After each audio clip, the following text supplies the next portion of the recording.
Taking our attention back to the weather now, we cannot stress this enough. We're going to send things back over to Chief Meteorologist Kevin Robinson. So, Kevin, we have the single-digit temperatures. My goodness.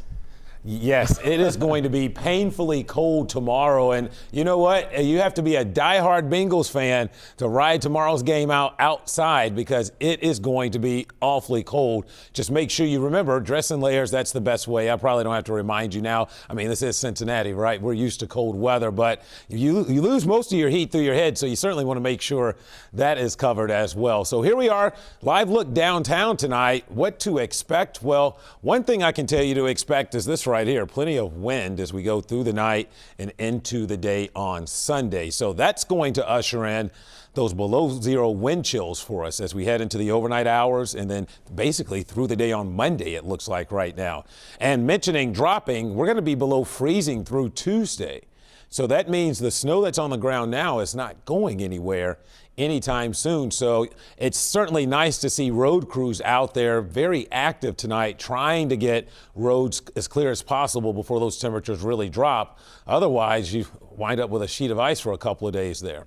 The good news, look at this. This bottom headline is the one that I think a lot of folks will smile about, and that is that by the middle end of next week, temperatures will be back into the 50s. So again, most of us wound up with about 4 to 6 inches of snow across the tri-state.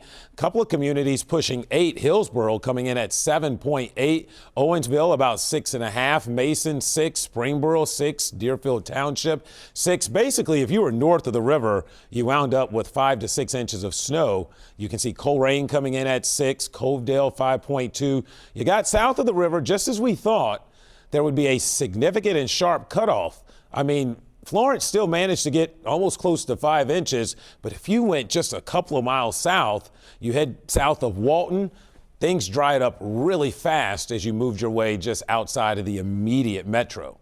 So now looking forward, it's more about the cold, obviously, that's settling in. Our current wind chill right now is 2 officially here in Cincinnati. You know, let me show you the big picture because this is where our air is coming from, up towards Chicago and out towards Bloomington. We're talking about awfully close to sub-zero wind chills working their way into the tri-state. Now, in terms of the snow, it's all but over for most of us, especially west of Interstate 75. There's this last little stripe of snow that's being spit out. Otherwise, you can see we're now quiet in the metro. There may be a stray flurry or two, but that's really about it. Now, the bulk of the snow, as I mentioned, getting out of here, finally getting out of Highland County. Hillsboro, again, 7.8 inches of snow out of this. And then to the south, drying out in Dry Ridge. In fact, I'll put on here, you got south of Crittenden, you almost ran out of snow from this system.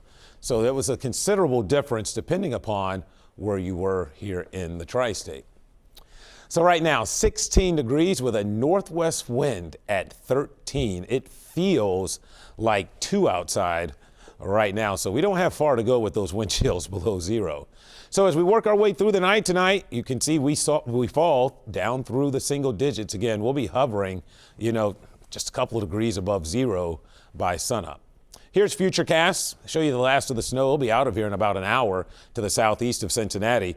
We'll deal with mostly cloudy skies tomorrow, but then as skies really clear up, as we get into the overnight Sunday into Monday, winds are expected to drop off tomorrow night. And if that happens with a solid 5-6 inches of snow across the area, I see no reason why temperatures won't get to zero, not the wind chill, but the actual air temperatures get awfully close to zero if they don't slip below in some neighborhoods. So here we go, wind chills. Look at this, by morning, ranging anywhere from 15 to almost 20 degrees below zero. So it's just going to be an awfully frigid day. And while wind chills will try to get back towards zero or on the positive side, I'm not sure they'll do it tomorrow, especially with all the snow on the ground. And you can see going into tomorrow night, again, notice wind chills don't drop too much tomorrow night. That's because there's not a lot of wind. So our actual air temperatures could get a couple of degrees below zero around the area before they start to feel a little more comfortable on Monday. So basically, for school kids, you're probably in good shape on Monday for a cold weather day because you're going to start in the morning close to zero. All right, feels like 10 to 15 by morning as we drop to 3, 14 that's where we are now. We probably won't be this warm at all during the actual day tomorrow. You see here, we never really, or we try to make it back above 10. Here's a look at your 7-day forecast. Down to about 1 below tomorrow night, and then Monday, only 22.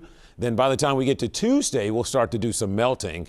And then look at Wednesday and then Thursday, we make it into the 50s. Aaron, I did hold out at the start of the weathercast. I did not mention that that would be a wet 55, but I think a lot of folks will still take showers in 55 as opposed to 1 below and 10 to 15 below wind chills. 100%. You know that 55 is going to feel a lot like a spring day, so we can't complain about that. Thank you.